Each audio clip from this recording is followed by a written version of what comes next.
A few months after the iPhone X launched November last year, there were already rumors of a cheaper version to be launched a few months later, costing as low as $550 with a 6.1-inch LCD instead of the 5.8-inch OLED on the 10, and dual SIM. And my first reaction was, wow, an iPhone X for half price and the only thing I have to give up is the OLED display? And it has dual SIM? Sign me the hell up! Come September 2018 and that very phone was launched. Only it wasn't for $550.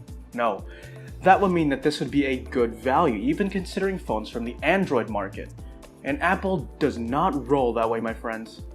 No, instead it launched at $750.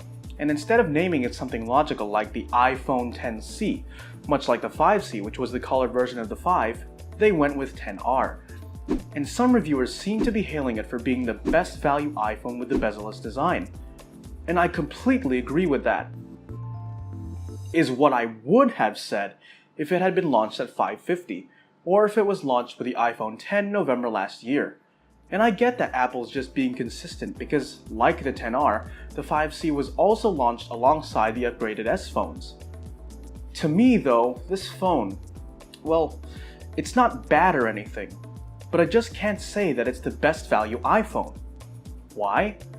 Because depending on your priorities, there could be a better device out there for the money.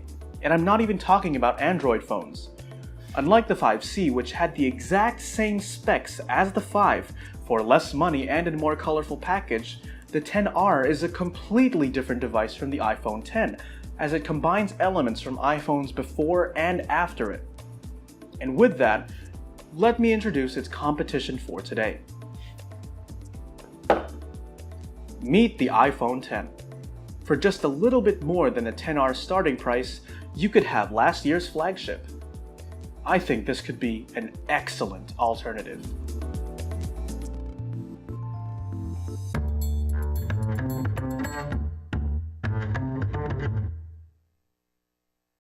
Alright, first let's talk specs. The iPhone XR has an Apple A12 Bionic processor, a Liquid Retina or LCD as everyone else calls it IPS panel, with a resolution of 1792 by 828 at 326 pixels per square inch, 3 gigs of RAM, a single lens camera, and a 2942 mAh battery for a starting price of $750 for the 64 gig model. It's also available in 128 gig and 256 gig capacities. The iPhone X has an Apple A11 Bionic processor, an OLED panel with a resolution of 2436 by 1125 at 458 pixels per square inch, 3 gigs of RAM, a dual lens camera, and a 2716 mAh battery for around $850 for refurbished and even lower at $750 for pre-owned models with 64 gigs of storage. It's also available with 256 gigs of storage. After having spent lots of time with the XR, thanks Fortress for not kicking me out by the way, and lots of time with the X because it's my personal phone, the spec sheet really only tells us half the story. The first difference I noticed upon holding the phone for the first time is the feel of the phone. The XR is noticeably heavier at 194 grams compared to the X's 174. It also has an aluminum body instead of stainless steel, which isn't as prone to fingerprints, but doesn't feel nearly as premium as the X does. When you turn on the phones, the next difference you notice are the screens. A lot of people seem to be mad about the XR's pixel density resolution. 326 ppi and a sub 1080p screen in 2018? That's unacceptable! Well, not really. No one was complaining about the iPhone 8 screen, which was also 326 ppi and sub 1080p. And at normal viewing distances, you can't actually distinguish individual pixels, so it still qualifies as a Retina screen. What is noticeable though is the panel type itself. The XR uses an IPS display instead of OLED on the X. This is a shot of the XR next to the X, and you can't actually tell a difference until they display a black image. On the X, you can see that black is actually black, whereas black on the XR is a kind of dark blue.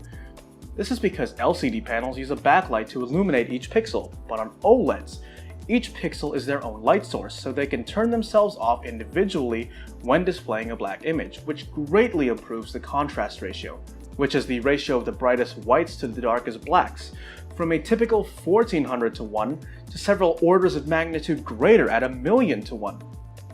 The phone I had prior to the 10 was the iPhone 6, which used a similar LCD IPS panel, and it really does make a difference. The good thing about IPS though is that there's no risk of burn-in.